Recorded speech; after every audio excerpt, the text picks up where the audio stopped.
is the deal? What is the deal? I know I'm late. I understand it. A lot was going on. But man, hey, what's the deal? What's the deal? What's the deal? I'm here now.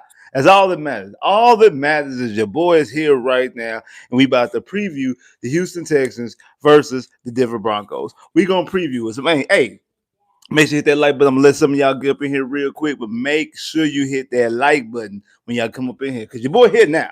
I'm here right now. That's all that matters is that I'm here. So make sure you hit that like button. Go ahead, hit that like button. Go ahead.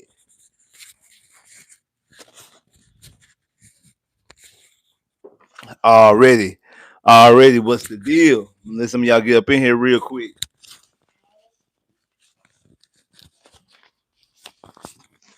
What's up? What's the deal? Hey, it is Friday. It's the weekend. Hey, I know some people out here partying and stuff like that because of what day it is. Make sure you hit that like button. What's good, bro? What's good with you? Make sure you hit that like button. Make sure you hit that like button. I'm gonna let some of y'all get up in here before we get started. Cause we got a lot to talk about. We really do.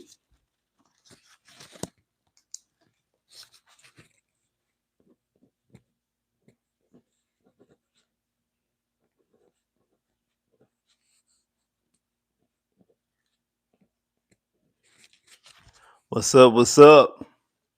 What's up?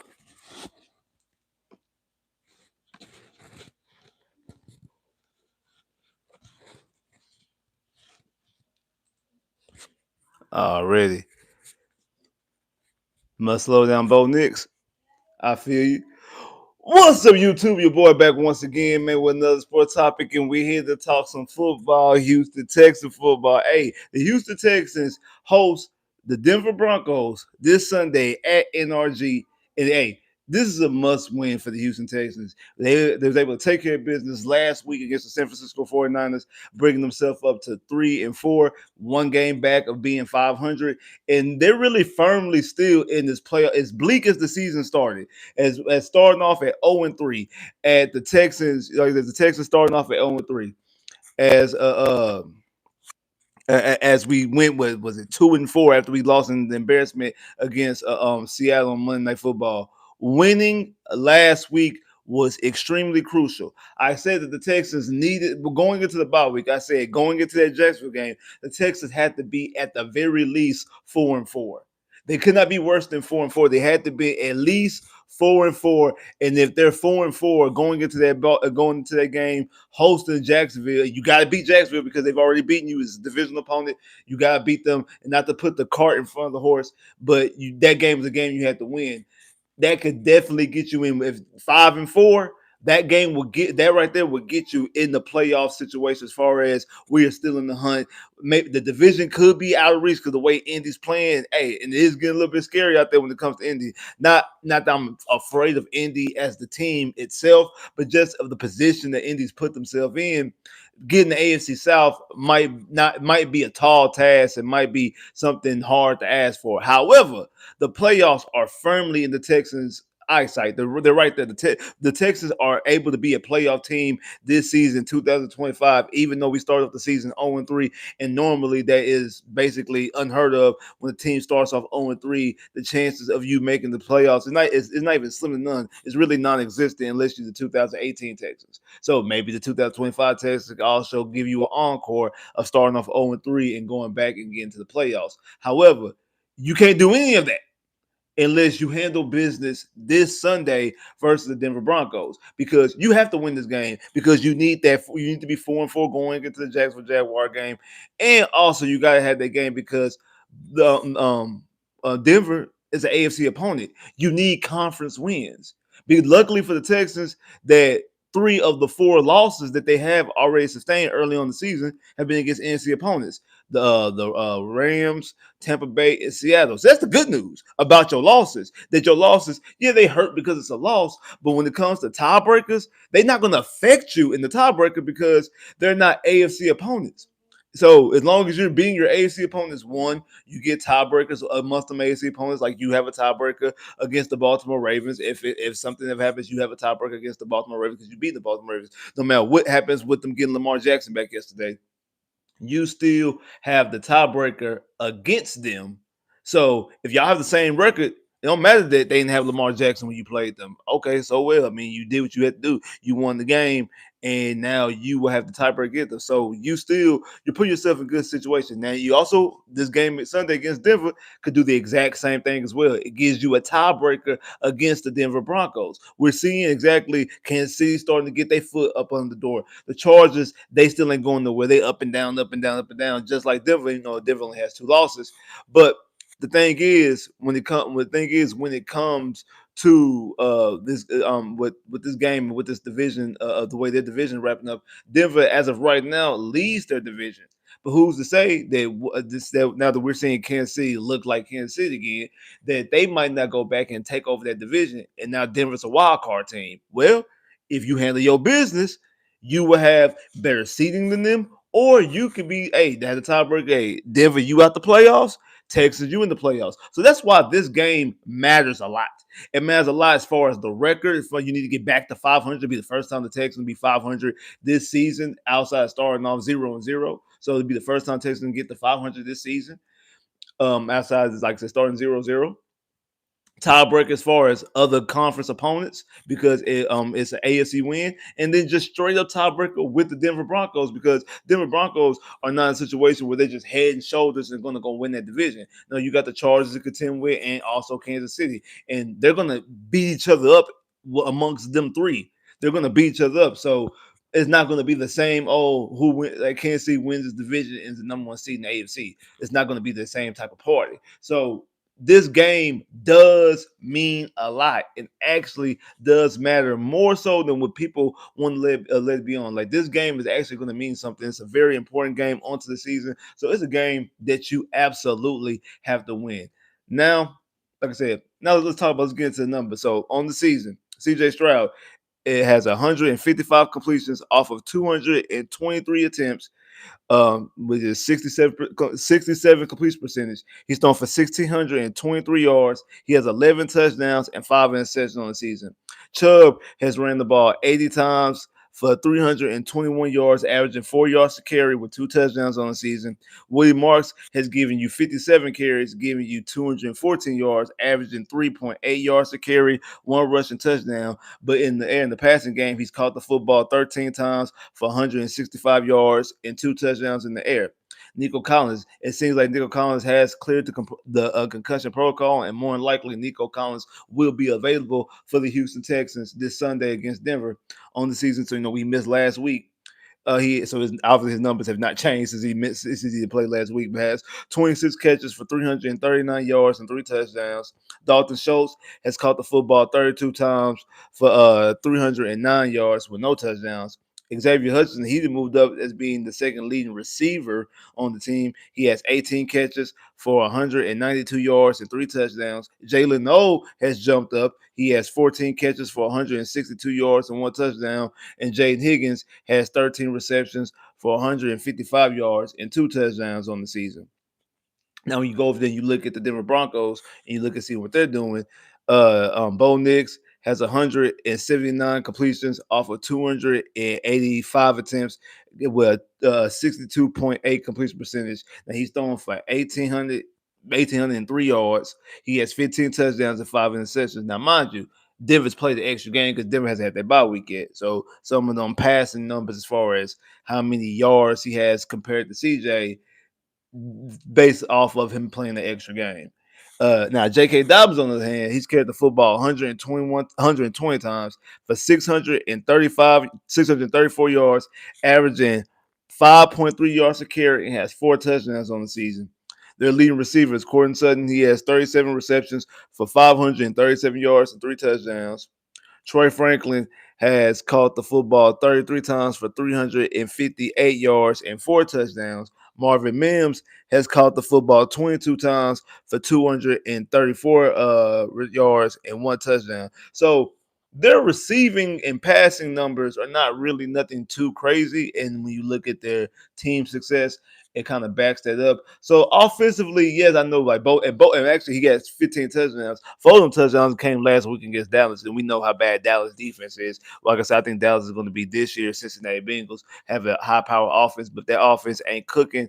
Their defense can't stop nobody. So and because how good their offense is, it puts their defense in the worst position because they're just going up and down the field scoring, and the defense got to go right back out there. But I say all that to say this. Their passing numbers and numbers offensively in general are not something that's too scary, and it's definitely with the type of defense that the Texans have, is definitely something to manage. Shout out to that boy Chris for the super chat love. Definitely appreciate that. He says, just here the support spits. If the Texans lose, Ravens will capitalize on the Chiefs improvement and then wins, but they mostly contested players put Schultz out. Does not look good for the Texans.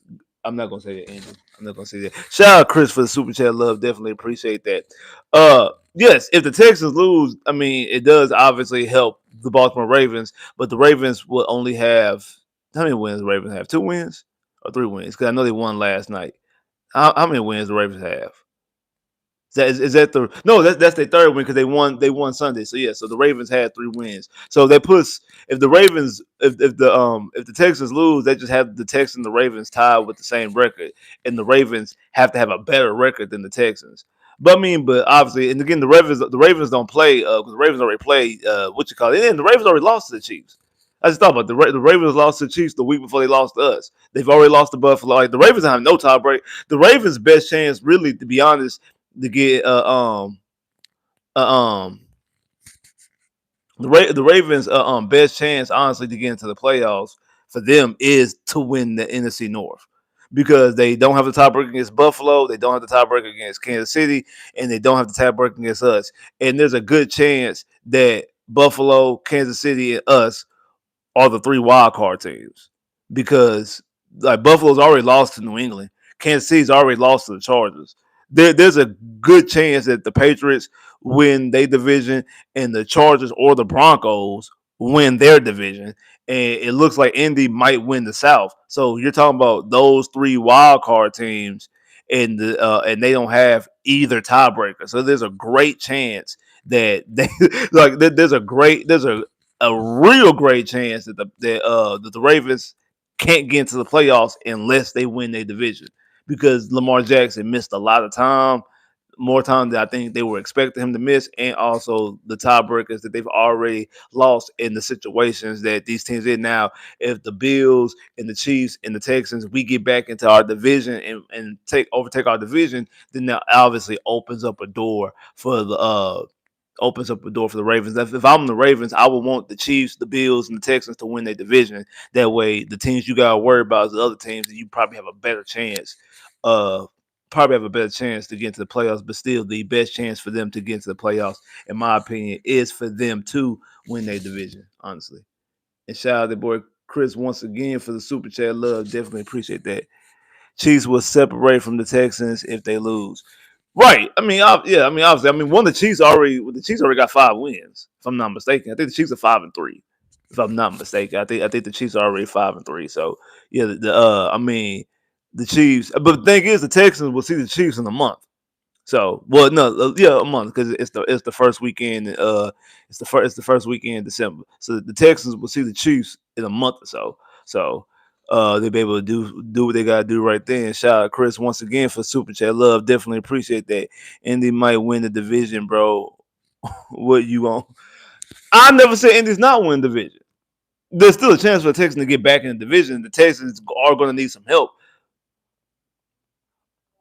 I never said the end. I've actually gone past that conclusion a while ago, maybe like 3 weeks ago. Like really during the bye week, honestly. Like I kind of came to that conclusion, and to be honest, I actually really came to that conclusion when the Texans was 0-3 and Indy went 3-0. I'm like, hey, even if the Texans sweep Indy, they might end up missing out on the division by a game. Now, my hope is obviously that we win the division. I'm a Texas fan, so of course I want us to win the division. I want that last game of the season when y'all come to NRG to end up being flexed into the Sunday night game and be the game for the division. That's what I want. I think that's exciting. I think that'll be exciting for the city because the last time those teams played for the end of the season, it was at Indy, and it was a play. It was a win to go home situation. The win went to the playoffs, the loser didn't. The year before, it was basically the battle for the number one pick, and it was at Indy. This time we get to host it at Houston,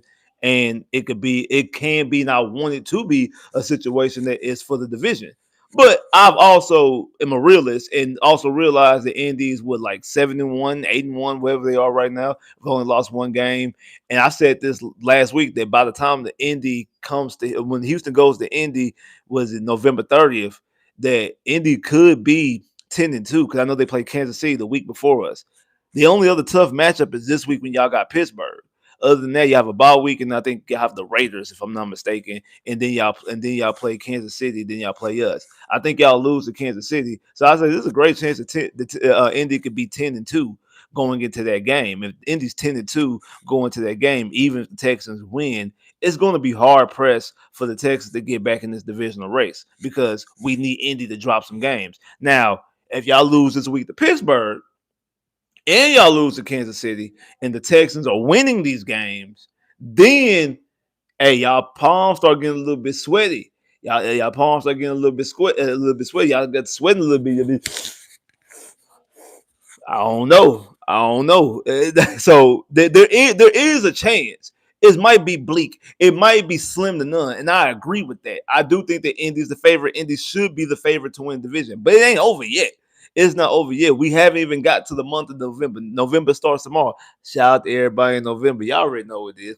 Hey, we already know that tomorrow we get into the best month of the year. I don't care what nobody say.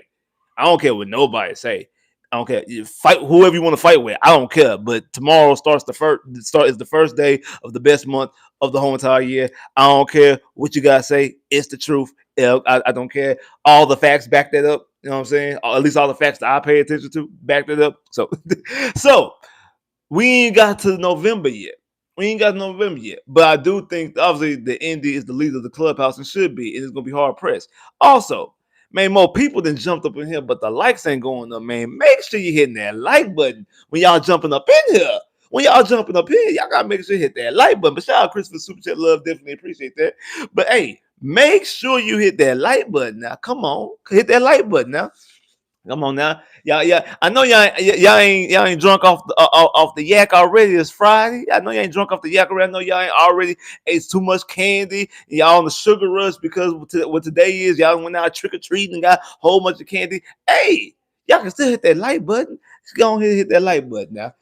Now, when you look into the team numbers of the game, so the Texans offensively scoring offense. Texans are the 19th best scoring offense in the NFL, averaging 21.9 points, so basically 22 points a game. Denver is the 10th best scoring offense, averaging 25.9 points. You might as well say 26 points a game. Total offense, the Texans are the 17th best total offense with 329 yards a game. I keep saying Indy, my bad. Denver. Denver is the ninth best offense in the NFL, averaging 356 yards per game. Passing offense, like I said earlier, is about about neck and neck.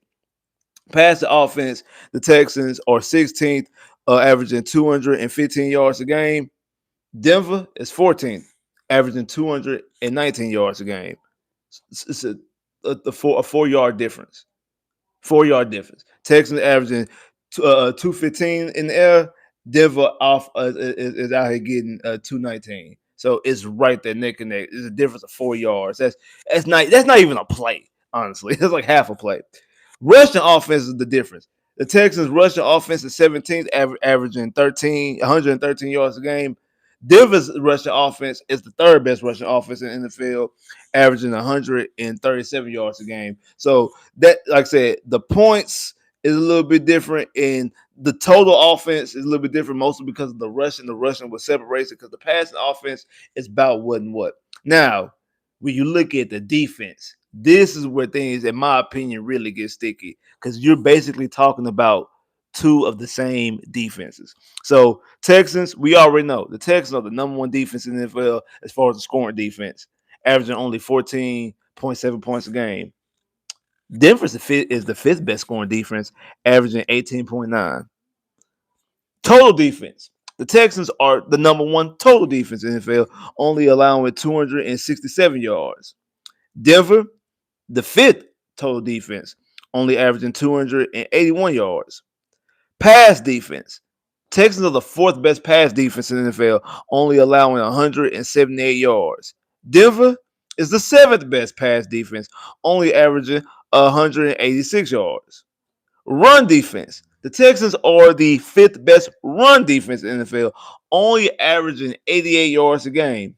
Denver is the 10th best run defense, only allowing 95 rushing yards a game. So both of these defenses are top 10. The Texans are top 5 across the board. Number one scoring, number one in total defense, fourth in passing, fifth in rushing. Their worst defensive effort is rushing and is fifth. Denver, on the other hand, they're top 10 across the board, but they don't creep into the top 5 outside. Scoring is top 5. Scoring is fifth. Total defense is fifth. Pass is seventh. Rushing is 10th. So, again, they're the 10th best total defense. The fifth best total defense, the fifth best scoring defense, but they're seventh and 10th in passing and rushing. But this is where things really get sticky and really get foggy. They're the number one sack defense. This defense gets the most sacks. They average 4.5 sacks a game. They're the number one defense at getting to the quarterback. We thought Seattle had a pass rush. We thought Seattle had a pass rush. We thought that the 49ers was a defense that was going to confuse CJ. This defense here gets to the quarterback. This defense here leads the league in the most times getting the quarterback on the ground. And that's the difference between them and the Texans. The Texans are middle of the pack. Even with Will and Daniil, we don't get to the quarterback. We really don't. We only average 2.3 sacks a game. We're literally 16th, literally middle of the road. We're exactly at the halfway mark as far as the rest of the teams in the NFL at getting to the quarterback. We don't get the quarterback on the ground. Now we get pressures and hurries and things like that, but as far as getting the quarterback on the ground and making it first and 12 or making it second and 17 or third and 10 or third and 9, whatever the case may be, making it third and long down the distance, we don't do that. We don't do that. Not at a high clip. We don't do that. Not at a high clip.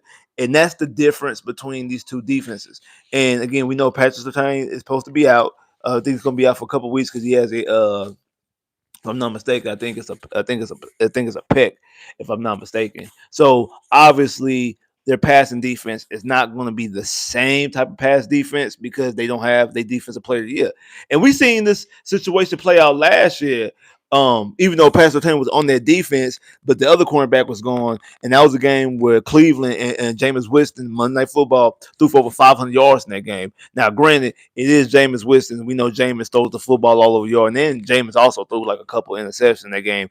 Actually, what lost them the game was Jameis Winston throwing an interception. But we seen what Jared Jeudy had over 200 yards in that game and like 2 touchdowns. Like Jared Jeudy went off and all like I said, Jameis Winston, who gonna throw the football? He gonna risk it, no biscuit. He gonna throw the football up and down the yard, up and down the field. Was able to get 500 yards. CJ just had his best yardage this far this season. Last week we're having 318. And what was the key in that game? He got 0 sacks. I think he only got hit twice in that game. Like he was getting the football out quick. He was seeing the rush. He was stepping up in the pocket. He was getting rid of the football. He was dumping it off. He was doing all these different type of things. He was moving around. And also the offensive line kept him clean. Now, granted, gotta be fair. Gotta call a spade a spade. The 49ers were dealing with defensive issues. People were dropping like flies in that game. They already was coming to the game with injuries. So again, no Nick Bosa and things like that. And then people in that game, throughout that game, was dropping like flies. I know some people want to say, I don't have nothing about no injuries. I don't care about no injuries because we got injuries too. I understand where you're coming from, but I gotta add context into it. I can't just go out there and just be like, oh, don't care about injuries because we're talking about we're talking about an offensive line that's been struggling, been getting pressure throughout the season, and they had their best performance of the season, even though they had a better performance in that game than they did against a worse defense in Tennessee, and also the worst defense that also had injuries with the Baltimore Ravens. They had their best offensive line performance that game.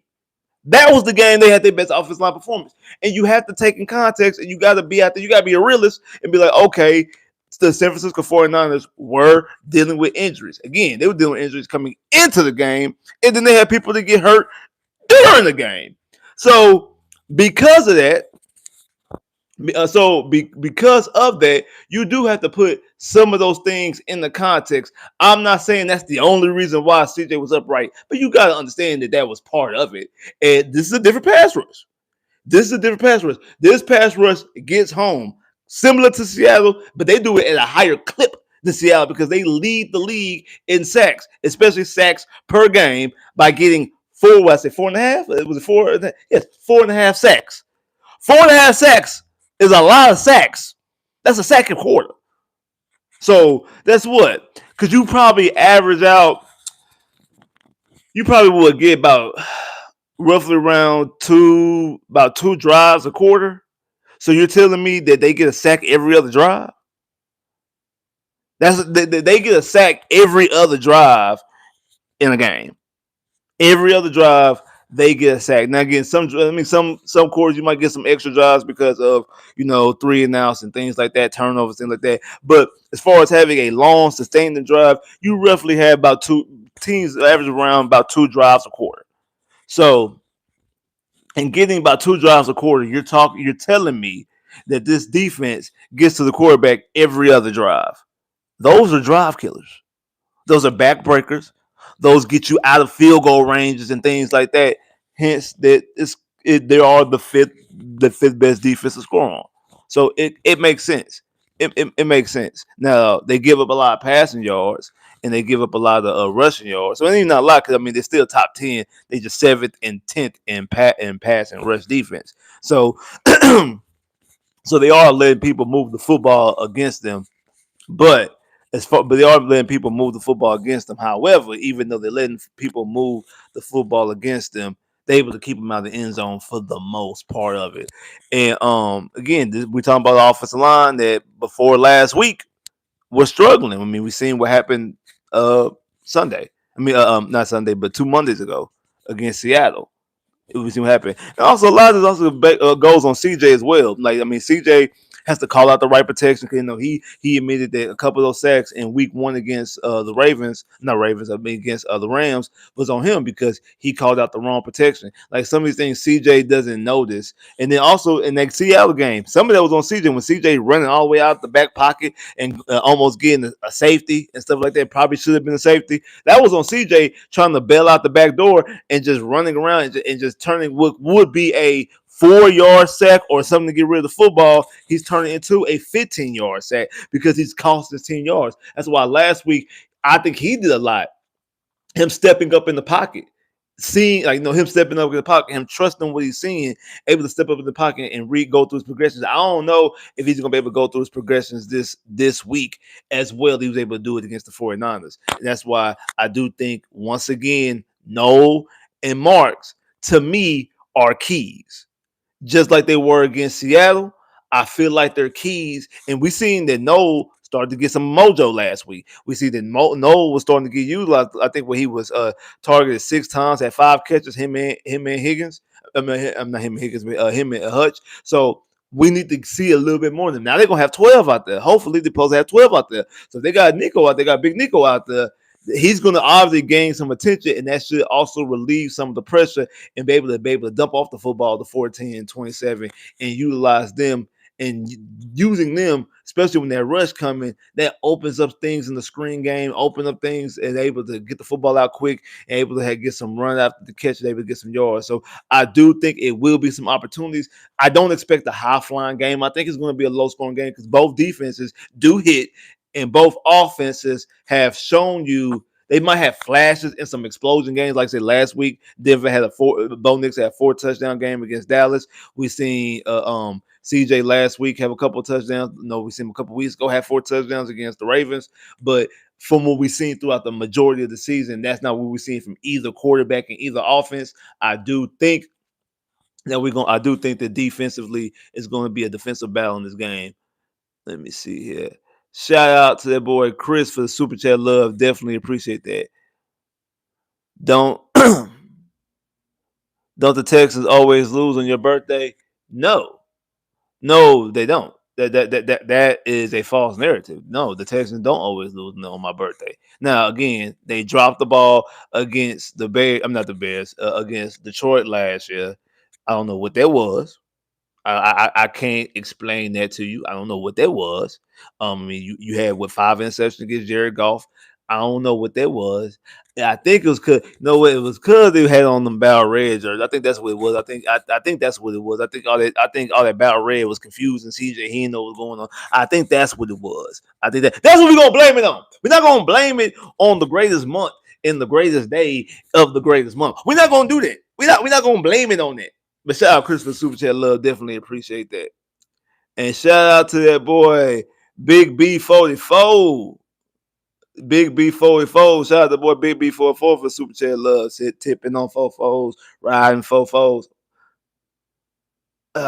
He says, we are tied for third in interceptions, though. Denver, meanwhile, is packed. You know what? You saying we're tied? The Texans are tied for, in third interceptions?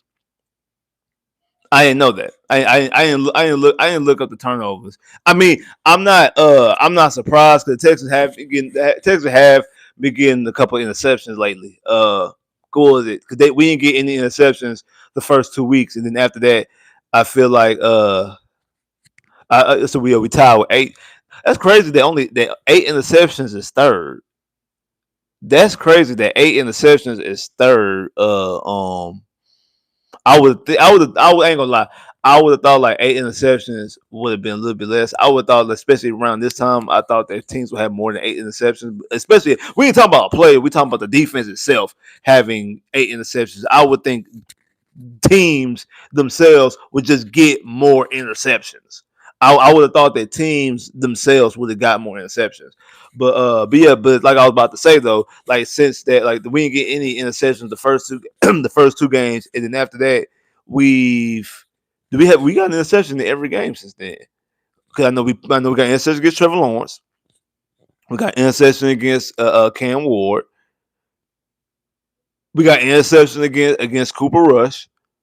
We got an interception against Sam Darnold, and we got an interception against was it Cooper Kupp who threw a pick, and then we got interception last week. So yeah, so we've gotten interceptions, and I feel like what game was that? What game was that we had multiple interceptions? Because it was one game that Petrie had 2 interceptions. Was it Jacksonville?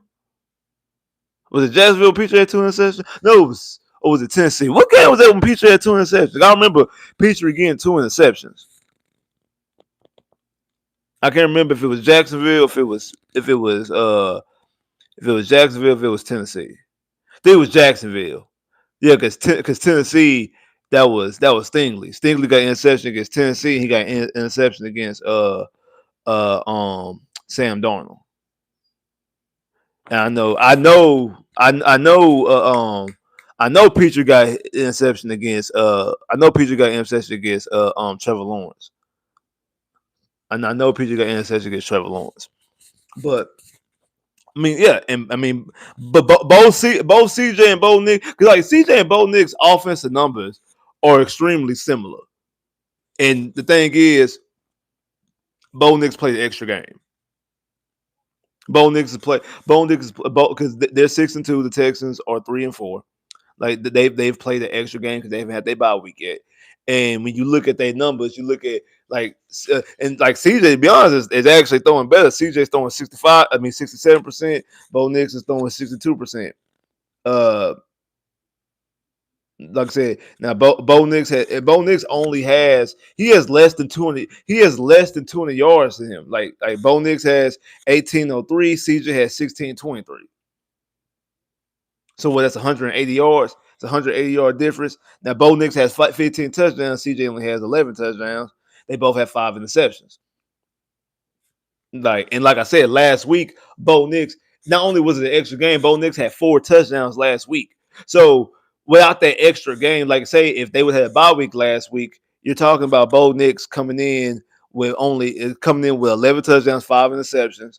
And so his yardage, I'm pretty sure it was hard. I didn't even see how many yards he had last week, but I'm pretty sure it was like 200 some yards. So you're talking about the exact, like him and CJ and Bo Nix are playing the exact same way.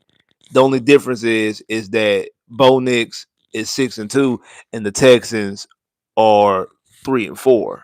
Now, part of that is that part of it is that CJ's had some good quarters, some good games. He had a real good game against the Ravens. Obviously, we threw 4 touchdowns. He had 3 touchdowns against Tennessee in that fourth quarter. Obviously, had a couple touchdowns last week, so he's had some good performances. Even though we've been bleak about this offense and been very critical about how this offense has looked for the for the throughout the season, outside of some spots here and there, some bright spots here and there. But all in all, offensively, to me, CJ and Bo Nix have been pretty much on the same way. That's why I do think it's going to be a defensive game, especially with both defenses playing the way that they play. Both defenses playing the exact way that they play. I do think it's going to be a defensive game. I don't think it's going to be a lot of points. I think both. Now I do think that CJ is able to exploit, with especially like I said with Pastor Tane not being there, with PS2 not being there. I do think that is a window for the Texans to exploit. But they gotta protect CJ. CJ gotta be upright. CJ has to be clean. Like CJ has to be clean. They have to be able to keep CJ upright. If they're able to keep CJ upright, CJ can go out there and slice and dice. I feel like CJ has the ability to slice and dice any defense. If CJ's upright, CJ can slice and dice any defense. And actually, to be honest, it doesn't really matter what type of weapons the opposing team, or what type of weapons that he's going in there with. We seen the last week with X Man, with Hutch. I mean, with X Man but with X Man, with a Hig, with Noel. We seen it last week with Woody Marks. Again, do we want other pieces? Do we want a potential Brees Hall? Do we want a potential Brees Hall? Yes, we do. Do we want other people on the team? Yes. Do I think that we probably need to get a more bona fide explosive receiver, especially how would Tank Dell be on this team? Like, yes. But even saying all those things, I do think that CJ himself, if he's upright, if he's protected, if he's clean, he can do a lot of damage to these opposing teams.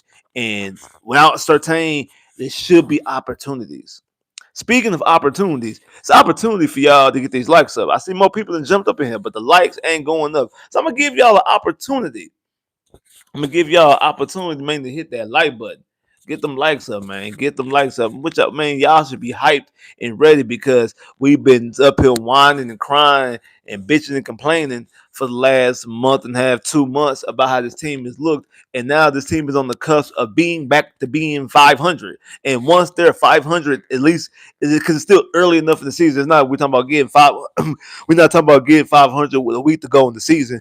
We're talking about being five. We're talking about being at 500 with 2 months still left. You're talking about being 500 and you still got all of November and all of December of football left. Still got all of November, all the you're talking about being 500 with 9 games to go, which means which means you win out. Well, not even just win out. You win majority of your games, you're going to be above 500. So we're talking about a extreme opportunity for the Texans. Y'all should be hitting that like button. Y'all should be hyped. Y'all should be geeked. We are right here. Because this is what you like. Again, obviously, you want to be dominant. You want to be 7-1, 8-1. You want to be leading the division. I get it. Understand that we all want to do that. But hey, that wasn't what was afforded to us. We went and I took the hard way. We wanted to take the hard way, so we took the hard way. Whatever it is, get over it. So right now is the chance and opportunity, and right now the Texans are right there on the cusp of be able to take the bull by the horn, no pun intended, and be able to go out there and make themselves not only a 500 ball club by the end of the Sunday, but then potentially go out there and you still got four division. You talking about we talking about the Texans being 500 still with four divisional games left to go. You talking about still your two big headhunters with Buffalo and Kansas City still on the books, and majority of these games are at home. Like you have a lot of home games. You have a whole lot because this was the year that you had an extra home game because of the extra game, and you played a lot of games on the road already. So man, make sure you hit that like button. So like I was saying though, like it's opportunities they gotta keep CJ upright. I think defensively, I think they will be able to stop this offense. I don't really see this offense impressive. Hey, shout out to I got shout out Cortland Sutton though. Hey, shout out Cortland Sutton. I know he's a different Bronco, but Cortland Sutton from my hometown. He from Brenham. So hey, shout out to Cortland Sutton. Shout out to everybody out there in Brenham, Texas. Hey, you know what I'm saying? Hey, go ahead and get you a pint of Bluebell ice cream. You know what I'm saying? Shout out to everybody in Brenham 389. You already know what it is, man. Shout out Brenham, Texas. Hey, shout out B Tech, man. Shout out Brenham, Texas, man. But hey, so I have to send a shout out to Cortland because he is from Brenham. He is from Brenham. He's from my hometown. So I got shout out Cortland. Hey, so shout out Cortland, shout out Brenham, Texas. You already know what it is. But again, when on Sunday when he step inside NRG, he forget that he from Brenham. He a Denver Bronco, and we gotta shut him down. We need him to get no catches and no yards. Again, Bo Nix, his favorite target might be his former college teammate and Troy Franklin, a guy who I talked about before the draft that I thought had some talent, and again, somebody I wouldn't have minded the Texans again get as a Texan. I mean, he was going out there playing well, like I said, 33 catches, 358 yards, and 4 touchdowns. I mean, he's looking like a very viable number two receiver right there beside Cortland Sutton. And you can't also forget about what Marvin Mims is doing as well with 22 catches for 234 yards. And then also they got Evan Ingram out there, the tight end position. He's able to get some yards as well and get a couple catches. So you gotta watch out for them. But even saying all that, I don't, especially with the type of defense that the Texans have, I think the Texans defense can handle up. I think they'll be able to handle business and be able to go out there. If I'm not mistaken, the Texans are a 1.5 point favorite. I think a lot of that has to do with Mims is out. I did not know that. Appreciate you. I did not know that. Makes a lot. That actually kind of makes some sense of why the spread, because the Texans were actually underdogs before the Pat Surtain news hit, and then after Pat Surtain news hit, they became the favorite. I think like a 1.5 point favorite, and I would have thought maybe it would have dropped them down to a pick 'em. I could get that. Cause I know Pat Surtain obviously defensive player of the year last year, but I would have thought that I would have thought it would be a pick 'em, but to make the Texans a favorite, so them missing a third receiver, it kind of makes sense, especially with this Texan defense, how good this Texas defense is against number one defense, period. Number one scoring defense, number one total defense. That makes it number one defense. Not to mention they top five in every category. They're fourth and fifth in rushing and passing, but total defense and scoring defense, they're both number one. So that makes them number one defense. And then you then whatever everything else they do is obviously the number one defense. So that makes a lot of sense. But so I do think the Texans will be able to shut them down. I think the Texans will be able to shut this off. I'm not going out there and thinking that this offense is going to do a lot. I ain't gonna lie to you. Even though Bo Nix has looked impressive here so far in his NFL stint, I still don't know exactly how good Bo Nix ultimately is going to be for the Denver Broncos. I don't know. We've seen quarterbacks like Mark Sanchez, rather, first 2 years in the league go to AC Championship game. Something the Texas franchise have yet to do. And we know how that movie went out there with the Jets. I don't know exactly how good Bo Nix would be. I know he was in college for 75 years. I know he's seen everybody play college football because he was in college for 85, 90 years. He was in college for a long time. So he definitely came into the NFL polished and ready to go because of how long he spent in college. So I don't know ultimately how good Bo Nix is going to be. Yeah. I think he's a decent player. I mean, I guess decent, good. I mean, we were splitting hairs about the definitions. I think he's solid. I don't know how. Ultimately, I don't know how good he's going to be.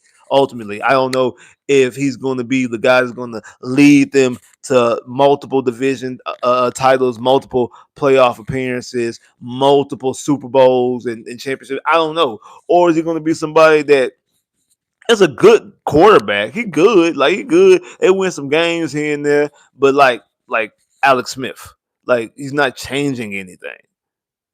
Same thing with Brock Purdy to me, not changing anything. So I don't know exactly where Bo Nix falls on that totem pole.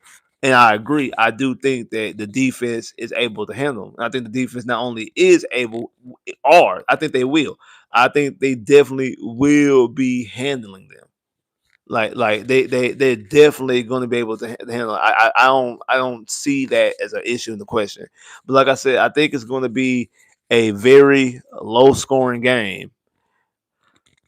I said this a couple weeks ago that I felt like the Texans that this 4 game stretch coming up the bye week was going to be the Texans' toughest 4 game stretch of the season, with going at Seattle on Monday night and then hosting Jacksonville, a team you already lost to. I know some people want to sit there. What about the 3 games? You got Buffalo, Indy, and at KC. You're right. That's a 3 game stretch. I said 4 game. I'm specifically talking about 4 because I thought that there's not, in my opinion, there's not a break in these 4 games. Even though San Francisco ended up the way the San Francisco game went, it may felt and seemed like a break. Ultimately, I do think that defense was a defense that normally gets CJ flustered, and he was able to pass the test. We see what happened in Seattle. Now we're gonna see what happened in Denver and in Jacksonville. And like I said from the beginning, that Jacksonville game is the most crucial game of the season, in my opinion, because you've already lost them. Now, once that game is over and done with, then Buffalo or KC or Indy games, one of those games, all 4 of those games, whatever, can end up being the biggest game of the season. Absolutely. But as of right now, it's still that Jacksonville game because I don't care what your aspirations is. If it's to win the division, if they to be in the playoffs, wild card, whatever, you have to beat Jacksonville. If you don't beat Jacksonville, it's kind of like no, this other stuff don't matter unless you just completely went out and everybody fold. But unless that happens, and I don't foresee that happening, that Jacksonville game is a very important game. Like in my opinion, is the most important game. But that's a conversation for another day. Can't put the cart in front of the horse. This game right here, I know this is against my better judgment.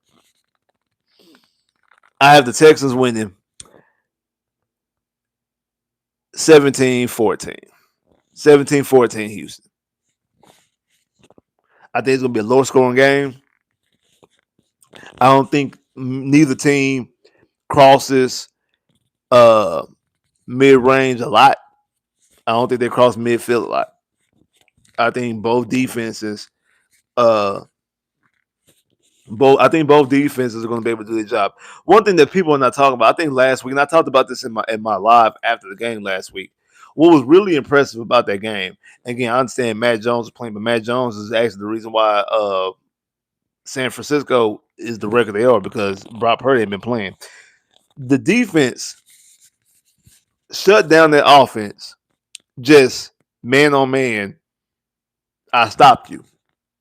It wasn't a game where they got crazy turnovers, like they ain't got about 4-5 turnovers because they didn't get an interception. They didn't get a turnover to the end of the game when it was basically to seal the game. When Kamari caught that interception when they was trying to go into the end zone, trying to make it a 1-possession game with 2 minutes left, he basically sealed the game. That was only an interception. Same thing with Will.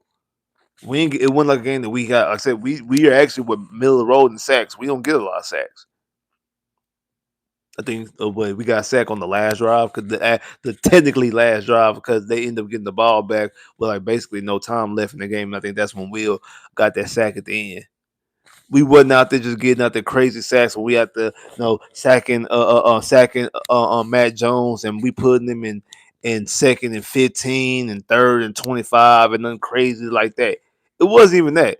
It was just y'all not getting the first down. Boom, we stop y'all punt. 3-and-out punt. 3-and-out punt. Just straight, like nothing crazy was happening. We went out there just beating up like last year, even though we lost the game against Tennessee, like we sacked Will Levis like 8 times, like early on in the game. Like it was just Will Levis just getting hit and just getting hit and just getting hit and just getting hit and just getting hit. Like he was just getting hit all over the place, just getting hit. It wasn't that. It wasn't a game like Jared Goff or Seattle. When Seattle would be different because some of that was late. But a game against Jared Goff when Jared Goff has turned the football over 5 times. He's throwing 5 interceptions. Like it wasn't that type of situation that we was able to hold this team. It wasn't. It wasn't the game against Buffalo where we were beating up on Josh Allen and Josh Allen going 9 for 30. Like it wasn't games like that. It wasn't those type of games where the quarterback is just everything is incomplete, everything is incompletion. We beating them up, we chase them. It wasn't even that. It was just straight. You not getting no yards. It was just straight. You not passing this line of scrimmage. You not passing the first down marker. We were just straight up beating them up. We were just straight up not even beating them up. We were just straight up stopping them. And I feel like that is more impressive. I think that to me, in my opinion, in my humble opinion, I think that's more impressive than the game where you just force a whole bunch of turnovers. Is fun. Your defense getting interceptions and fumbles and running back scoring touchdowns and Will Anderson recover the fumble in the end zone. And everybody hype. Yeah, that's exciting. Your defense, your pass rush, Will Anderson, Daniil Hunter, your linebackers, they rushing the quarterback and they sacking the quarterback and beating them up and knocking them everywhere. That's all exciting. I'm not saying that's not exciting because it is. It's very exciting. I want to see that too. That's very enjoyable. It's the same thing with your quarterback dropping back and just bombs away, just touchdown, or your running back is just running all over everybody. Yes, those things are fun. Not saying they're not. Those are more fun events to watch. It's more fun to watch your defense force a whole bunch of turnovers and sack the quarterback a whole bunch of time. It's a lot of fun for your quarterback just to be throwing the football 40, 50, 80 yards down the field, touchdown, running back breaking over, getting a whole bunch of touchdowns. It's definitely more fun. That's definitely more fun. Not saying that, but it's more impressive to just man on man, just to beat you up. It's not even beat you up, just man on man stopping you. It's more impressive offensively to just turn around, hand the ball off 5 yards, dump off, 10 yards, dump off, and you move down methodically and score a touchdown. Able to have a 10-minute, 12-play drive, eat up the entire third quarter like we did in that AFC divisional game against Kansas City. You ate up the entire third quarter. You got the football at halftime. You ate up the entire third quarter. That was impressive. That was more impressive. To me, I always thought, I said that that was the most impressive drive the Texans had all last year, was that first drive coming out of halftime against Kansas City on the road in the divisional round. When they went out there and they scored to potentially tie, but Kami missed the extra point. That was a big boy, grown man drive. That was the Texans' most impressive drive of that season.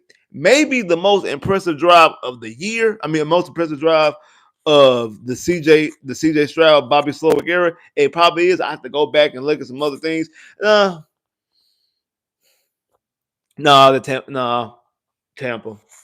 That Tampa, because of the stakes, the clock. Yeah, it's still a Tampa one.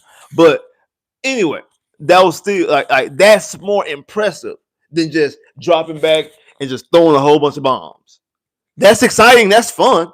Not saying it's not, and not saying there's more exciting and it's more fun. Absolutely, it's more impressive than just man on man, 1-on-1, and not even just 1-on-1. But I mean, just man on man. Just we just going out there and we just gonna just physically just beat you. I'm gonna just beat you. I ain't gotta do nothing crazy. I ain't gotta do nothing spectacular. I ain't gotta go into no bag of tricks and nothing like that. I'm just straight up beating you. I'm just straight up stopping you. That was impressive. And I foresee the Texans defense pretty much doing the same thing this week. Honestly, I think the Texans defense is going to be able to do that same thing this week. I think that they're going to be able to just go put hat on hat and pretty much stop them from doing. Now, J.K. Dobbins is a little bit more on the trickier side because J.K. Dobbins. But again, we stopped potentially the best running back in football last week. And what you call it? And McCaffrey.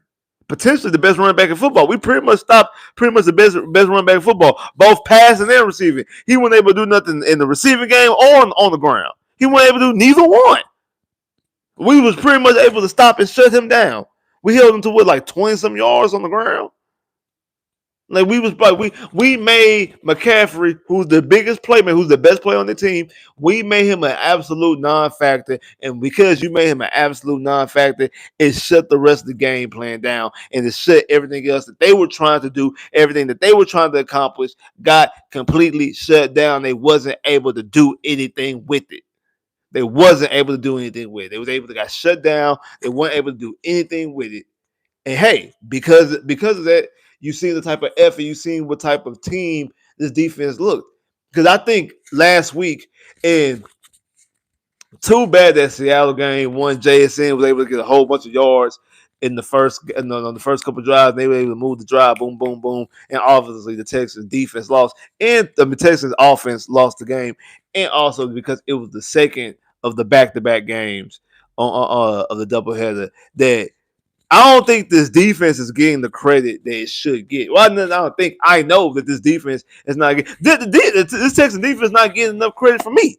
I'll admit that I haven't been getting this defense the credit it deserves. So I know other fans ain't been like fans ain't been giving it. I know the national media show not, because if we not doing it, if we not doing it here, the national media show not gonna do it. The Texans are not a big enough brand.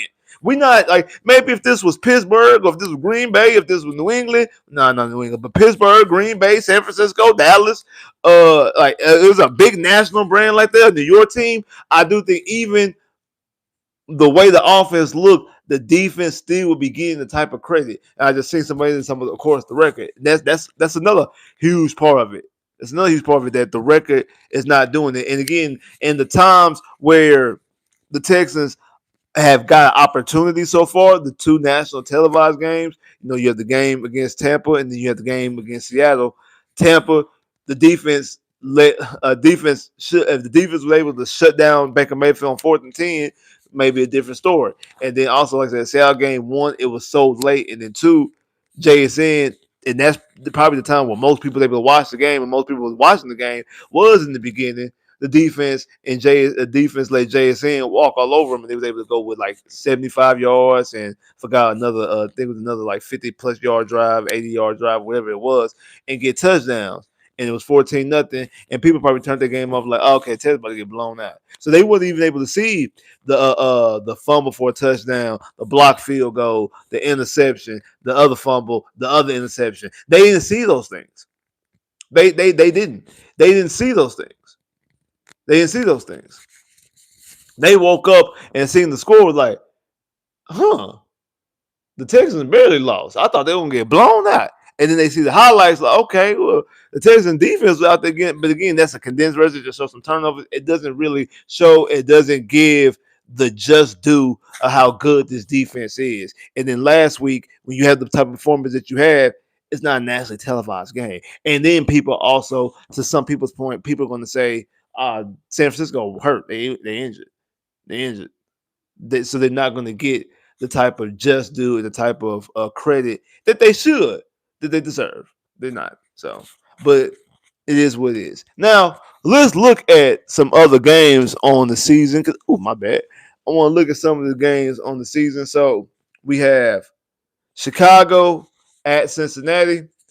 I think Chicago wins this game. I think some of that Flacco magic kind of wore off a little bit. So I think Chicago bounced back, and I think Chicago beats the Cincinnati Bengals. You have Minnesota at Detroit. I think Detroit, in my opinion, I think Detroit and Tampa are the two best teams in the NFL. I think Detroit beats Minnesota. So I have Detroit defeating Minnesota.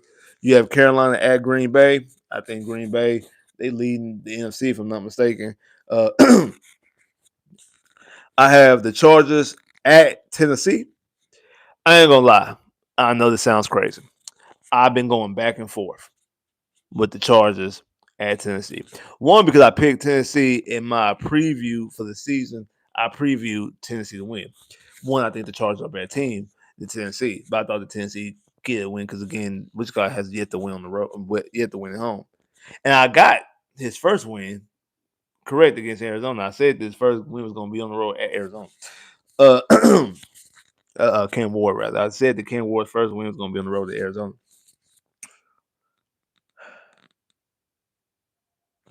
I'm gonna go with Tennessee. I know I shouldn't. I know it's against my better judgment. But to be honest, though, the Texans actually need Tennessee to beat uh the Chargers because we need the Chargers to get some more losses. Because then when we play the Chargers, then we can get a tiebreak on them. Then it helps us out a little bit more. So we actually need Tennessee. We need Tennessee to actually do that solid actually. So Tennessee defeats the Chargers. Then we have Atlanta at New England. I think New England is going to beat Atlanta. San Francisco at the Giants. I think the Giants get a victory. I have the Giants defeating San Francisco 49ers. Indy at Pittsburgh. This, I know. I just seen that. I know. Riley and I mean not Riley. Calvin Ridley and Jefferson is not playing. I'm still picking Tennessee to win. I think it's going to be a shocker. I'm still picking Tennessee. Again, I understand it's against my better judgment. Still picking Tennessee to win. Indy at Pittsburgh. See, this is a little bit tough for me. Um, I think this is Indy's best chance to lose before they play Kansas City. And as a Texan fan, I need them to lose. And I also need them to lose to Kansas City. That gives them 3 losses. Texans have 4 losses. We come in there, they 9-4.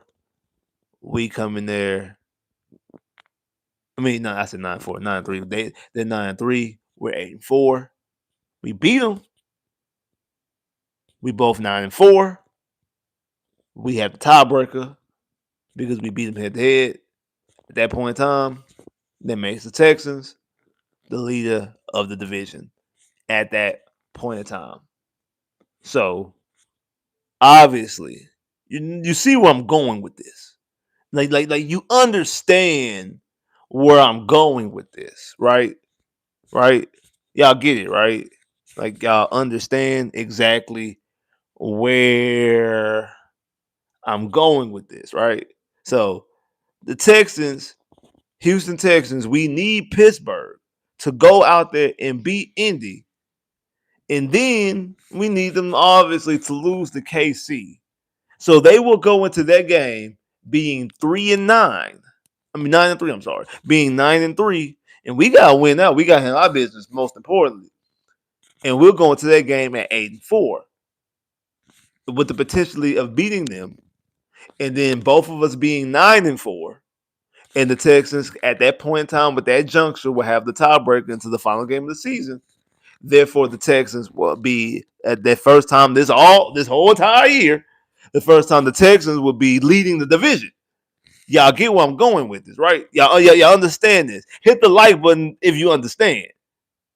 Now hit the like button if you understand and you agree. Because one, I see more people jump up in anyway. So like button need to go up some more anyway. But tell me y'all understand, y'all agree, right? Everybody following, right? Correct? Cool. I see Indy winning the game. I see Indy winning. I really do. I look at him like Indy might win this game. I don't think Indy will do anything long term in the playoffs. But I do think as far as regular season, I think their team kind of like Minnesota last year. And last year was mostly with Minnesota defense. Because Minnesota had ferocious defense, and Indy defense is really not all that. Not really all that. Indy's defense is probably the worst part of their team. But is JT is running the football phenomenal. Like JT, I know I said like about McCaffrey, and that's because of all McCaffrey does in the passing game. JT might be the best running back in football right now.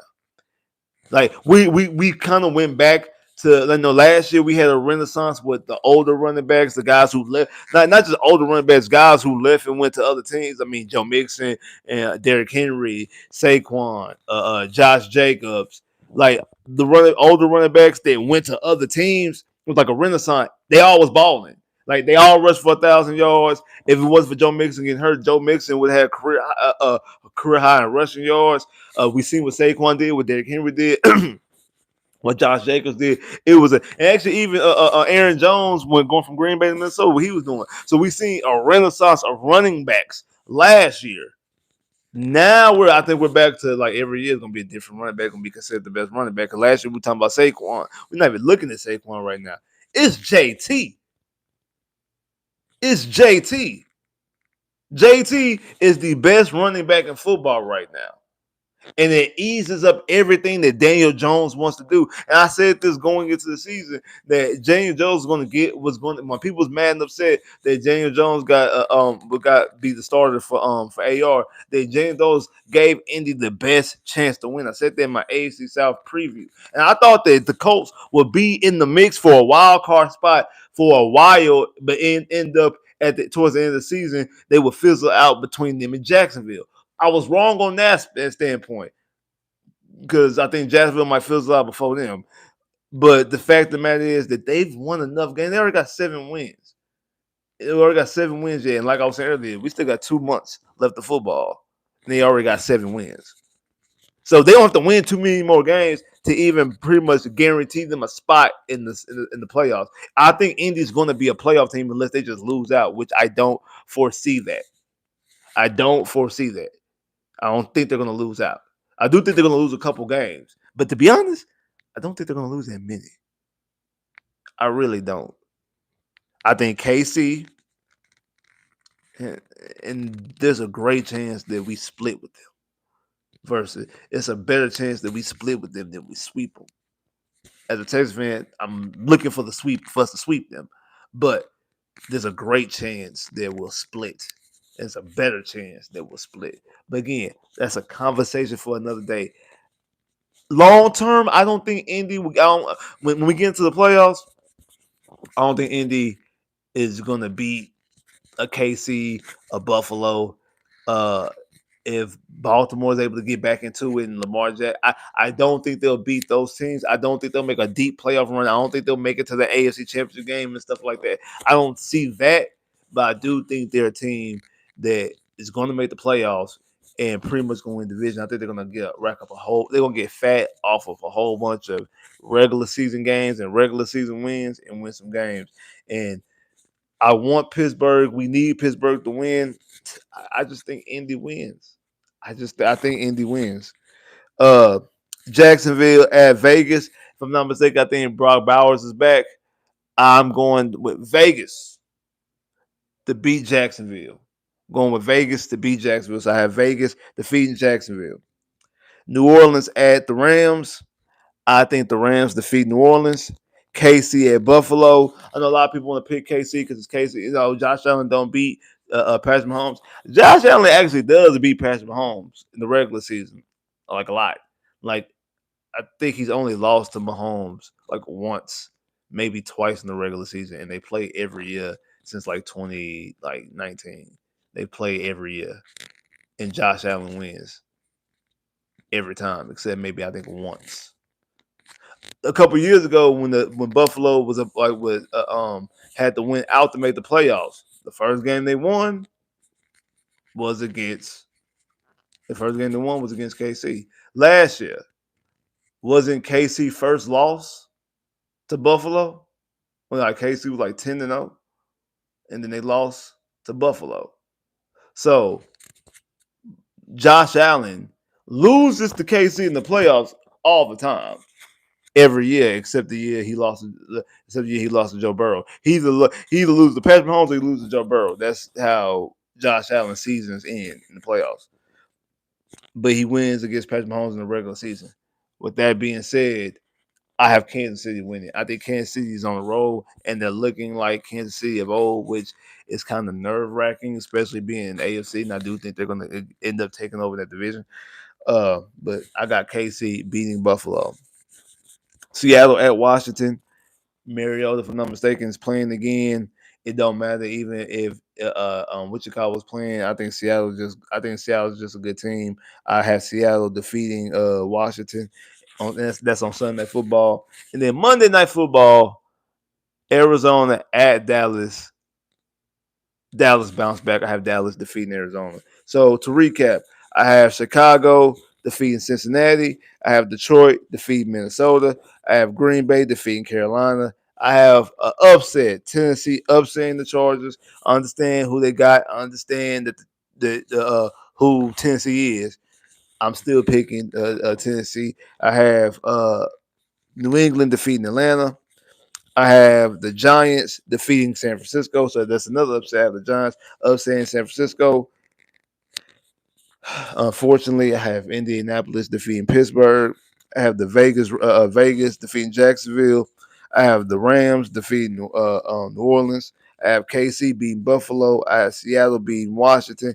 I have Arizona. I have Dallas. I'm sorry, beating Arizona. Those are my picks for the week. I understand this. I know people are mad. I get it, but I that's what I think happens. That's what I think happens.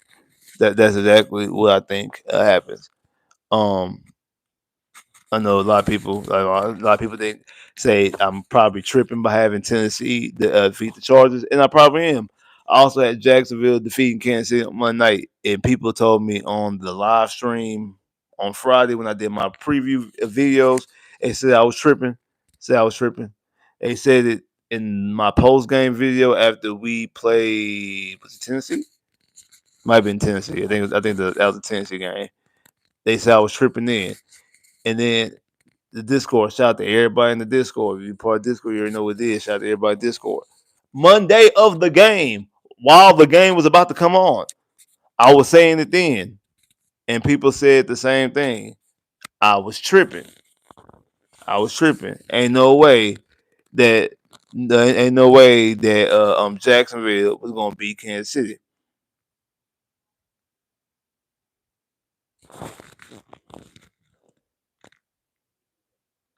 What happened in that game? What happened on Monday night? Please, somebody tell me what happened on Monday night.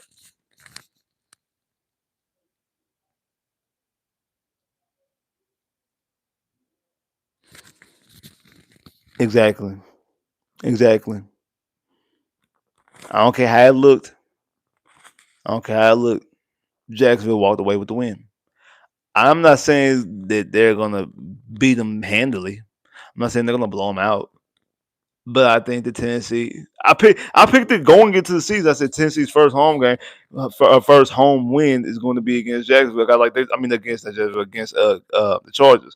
They're going to beat a team they like you don't expect them to beat. Like them beating Arizona is really not a surprise. That Arizona's not like that world beat of a team anyway. So them beating Arizona, okay, cool. You beat a team that they yes on paper they're better than you. So technically it's an upset, but on paper they're better than you. But they're not a team that's unbeatable from your standpoint. They're still beatable from your standpoint. The Chargers are a playoff team, a team at one point was leading the division, a team that has aspirations of not only going to the playoffs and winning the division. We're talking about a team that has aspirations of going far into the playoffs. We're talking about a team that has aspirations of going to the divisional round, going to the AFC Championship round, even potentially a Super Bowl. So yes, Tennessee beating them, even though they're at home, would still be an upset. And that's what I think is going to happen. That's what I think is going to happen. It's going to be upset. And not only is it going to be an upset, I just think they're going to get a home victory. So that's my story. And then the other one is unfortunately I have Indy being Pittsburgh. I think Indy go. I think Indy comes into that game against Houston, uh, 10-2. I would love for them to be 9-3. I think the game after that, because they have a bye. I know they have a bye week, and then they play the Raiders. I mean, I guess technically they can beat. Is it the Raiders? I have to look exactly what the schedule is. I know they have a bye week. Wait, no, they should have another game. Because even if they have a bye week, because we have this week here, we have Jacksonville, Tennessee, Buffalo. Jacksonville, Tennessee, Buffalo. They have KC, a bye week. Yeah, so it is one game. Yeah, so it's this week, and then I think it's, if I'm not mistaken, I think it's the Raiders. Because I looked at their schedule a couple weeks ago. It wasn't like I looked at their schedule like right before I got on the live. I looked at their schedule a couple weeks ago. I was trying to figure out what their schedule would be, and I know they play. I know they play Kansas City. I know that it's Kansas City for them. It's Kansas City, us, and I think the 49ers. It's either four, because they still got the 49ers in Seattle after us. So it's like KC, us. It's like the 49ers of San Francisco, one of the two. It could be back to back. It could be San Francisco 49ers or 49ers San Francisco. I know for us, it's Thursday night against the Bills at at Indy, and then at KC. So even after that game, we still not the Woodwards because we still got KC. And like I said, they have both Seattle and they have both Seattle and what you call it? This and they have Jacksonville twice too. Where's Jacksonville in that mix? Because they haven't played Jacksonville yet. They've done with Tennessee. They've already swept Tennessee. I know Jacksonville. I know they played Jacksonville on the second. They played Jacksonville the week before they play us the end of the season. I gotta relook at the schedule and see exactly how that looks up. Especially I'm gonna do a video. I'm gonna do a video mapping out the Texans got to win. Texans got to win first though. They got to handle business against Denver. And I want to make a video mapping out exactly potentially how a road to the playoffs, both wild card and divisional, will look, and exactly what they got to do. But I need them to be 500 first. I don't want to talk about. I don't want to keep talking about a below 500 football team. So I need them to at least be 500. At least be 500, so we can talk about this legitimately. But to be that, you gotta go out there. You gotta take care of business against the Denver Bronco team, which again is a team that's the fifth overall defense, fifth total defense, fifth scoring defense, seventh in pass, 10th in rushing. This is a good defense. I know they're missing Surtain, but the number one defense getting to the quarterback, averaging 4.5 sacks a game. The key to this game is protecting CJ. If CJ's upright, I think CJ makes enough good decisions, especially with Surtain being out, that the Texans could get a win. I don't think it's going to be a high scoring game. I don't think it's going to be points all over the board. I do think they're going to be able to stop them defensively. And there's going to be a way to be able to, like I said, stop them defensively, and they're going to be able to make plays. I believe that. I believe they're going to be able to stop them. I think they're going to be able to make plays, and I think it's going to be a low scoring game. And I think the Texans have a great chance to win. Again, if they win, it don't matter. We want Indy to lose. We want Indy to lose, but Indy still got some opportunities against obviously Kansas City and Seattle and the 49ers and stuff like that. But we want them to lose now. But they still have some opportunities later on. They still have some opportunities later on. They still have some opportunities later on. So even though they still have opportunities later on, I still think that no matter what the Texans doing, what goes on the rest of this season or the rest of this week, the most important thing obviously the Texans handle and take care of their own business. And by doing that, the Texans need to go out there and defeat the Denver Broncos, be 500, be 4-4, and then once you do that, you have everything in front of you as far as getting to the playoffs and or winning the division. So but again, the Texans lose to Denver, they 3-5. then it means, I mean, yeah, you can still be 500 by the time you get to Buffalo, because I mean, you could play Jacksonville and you could play Tennessee and win both those games and get you back to 500. But then you're burning daylight because now you're 500 going into that game against Indianapolis. And like I said, if that's the case, you could might as well, in my opinion, even if Indy loses to Pittsburgh, you can kiss that division goodbye. If the Texans going to Buffalo, we're going to that Buffalo game. If they Texans going to that Buffalo game at 500, being 5-5, and not being 6-4, you can kiss the division goodbye.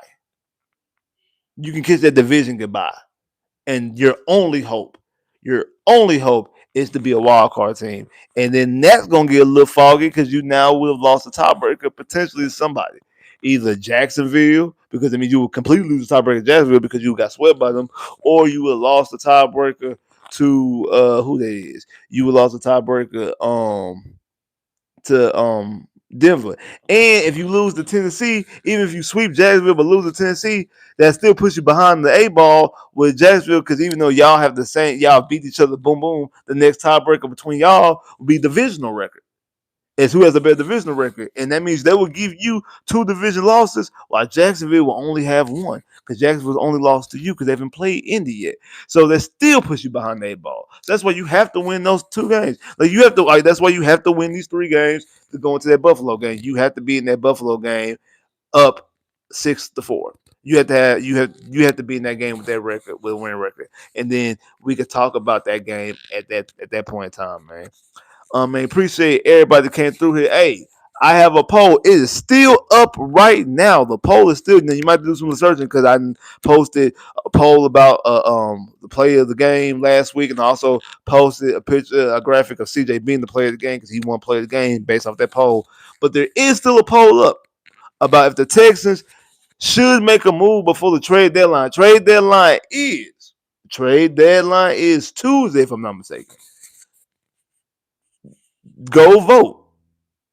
If you haven't voted already, make sure you go vote. If you voted but you ain't comment, make sure you comment. The reason why a video will be dropping about that, about what move should the Houston Texans make. The poll is still up there. You still have time, but you're running out of time. So you need to hurry up and go vote. Like right now. Well, not right now, but as soon as this live ends, then go vote. But go vote if you haven't voted yet. If you have voted but you ain't comment, go comment because your comment might show up in the video. It might show up in the video. So if you want your comment to show up in the video, make sure your comment it's available so it might show up in the video. I ain't promising every, because I'm not saying every comment gonna show up in the video, but comments will show up in the video. And if you want your comment to be in the video, you gotta put a comment there so it can show up in the video. So make sure you comment. And obviously, what I've been saying, man, you make sure you like it. So go vote. If you voted but you ain't comment, go comment and make sure you like it. Make sure you do that for your boy. And it don't matter who got what percentages. It don't matter. Go vote, because even somebody who you want only got like 1%, vote and then comment. Comment, because comments is gonna show up. So make sure y'all go, man. Make sure y'all go vote. Man, appreciate everybody that pulled up on here. Shout out to everybody that hit that like button. If you ain't hit the like button already, man, make sure to hit the like button. I'm gonna give you some time. If you ain't hit the like button already, man, make sure you hit the like button. I'm gonna give you some time. Hit the like button right now.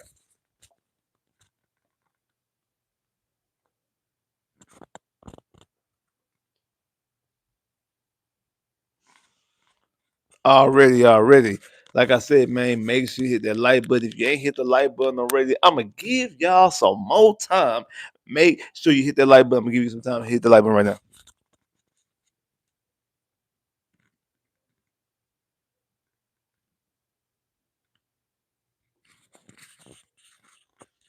Already, man. Appreciate everybody that pulled up and showed up. Appreciate all the love. Appreciate all the support. Everybody hit that like button. I definitely appreciate that. Everybody hit that super chat.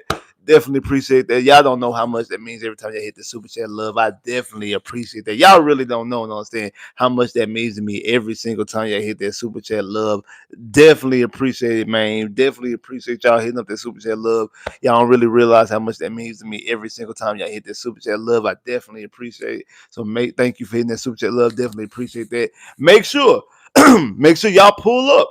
Make sure y'all pull up immediately after the game, because we definitely got to talk about breaking down. Will the Texans be 4-4, 500, ready to make a actual run at the playoffs, or will the Texans drop to 3-5 and look very bleak on a potential playoff appearance? I don't know. You don't know either. But the quickest way to find out is watch the game, and then immediately after the game, pull up right here, and we're gonna talk about it. Also, like I said, go and vote on that poll. That video will be dropping pretty soon because the trade deadline is Tuesday. So you know the video gonna drop before Tuesday, before the trade deadline. So man, make sure y'all pull up and y'all like, share that video. I mean, like and share that post. And also when I drop that video, make sure y'all like, comment, and share that video as well. Make sure y'all do that. Also, make sure this live right here, y'all like, y'all share, y'all comment this live as well. I understand I came way later than I was supposed to be. I was supposed to be here an hour earlier. I came to the live late. I apologize. My bad. Got a little busy, you know what I'm saying? It is what it is. I apologize. But appreciate y'all pulling up and watching it, rocking with your boy. Make sure y'all pull up after the game on Sunday so we can talk about breaking down everything we doing. Hey, so make sure y'all pull up, like, subscribe, click that bell, get more videos. I holla.